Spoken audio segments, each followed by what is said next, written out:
It was the third day. The sky was still heavy with sorrow.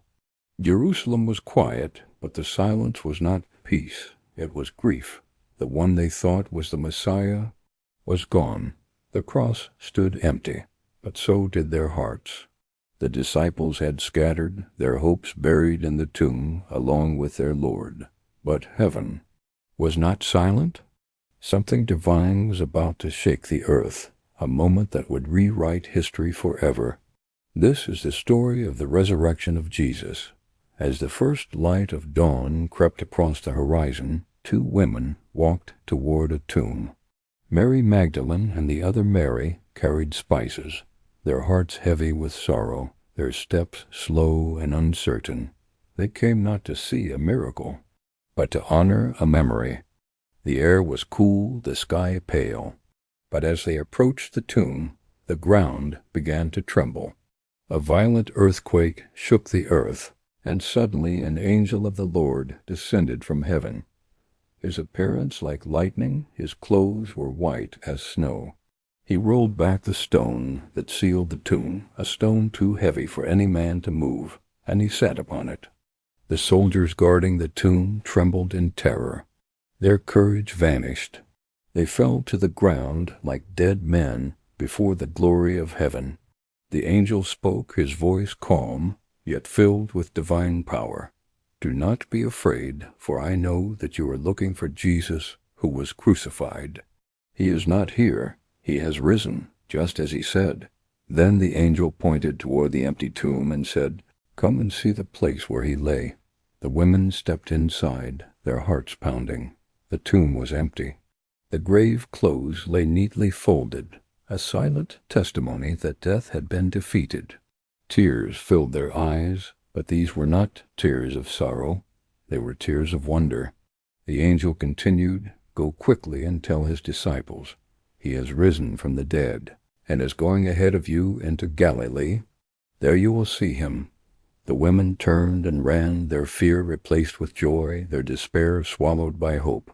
As they hurried to tell the disciples, suddenly Jesus himself appeared before them. He said one simple, powerful word, "Greetings."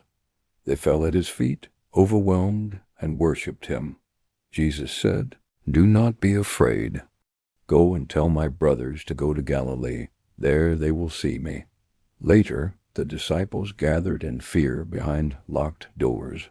They had heard rumors, whispers of resurrection, but their hearts were torn between faith and doubt. Then suddenly, without warning, Jesus appeared among them and said, "Peace be with you." They froze. Was it a spirit? A dream? But Jesus showed them his hands and his side. The marks of the cross were still there, the evidence of his sacrifice, but now they were no longer symbols of death. They were proof of victory. The room filled with awe. Tears turned to laughter. Despair turned to worship.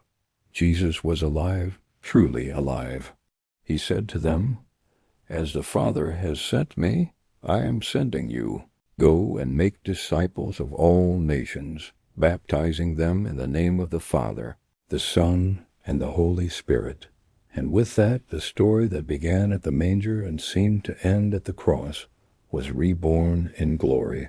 The resurrection is not just an event, it's a message, a declaration from God himself that death is not the end. When Jesus rose from the grave, he conquered sin, shattered the power of death, and opened the door to eternal life. The empty tomb stands as God's eternal promise, that no matter how dark the night, the dawn will come. And for those who believe, the same power that raised Christ from the dead now lives in them. If this story moved your heart, if you believe that Jesus is alive, then don't keep it to yourself. Comment, "He is risen," below to declare your faith. Like this video to spread the message of hope. Subscribe to the Storyteller Say Bible for more powerful Bible stories brought to life through cinematic narration and faith-filled storytelling. Watch the full video and experience the resurrection story in a way you've never heard before.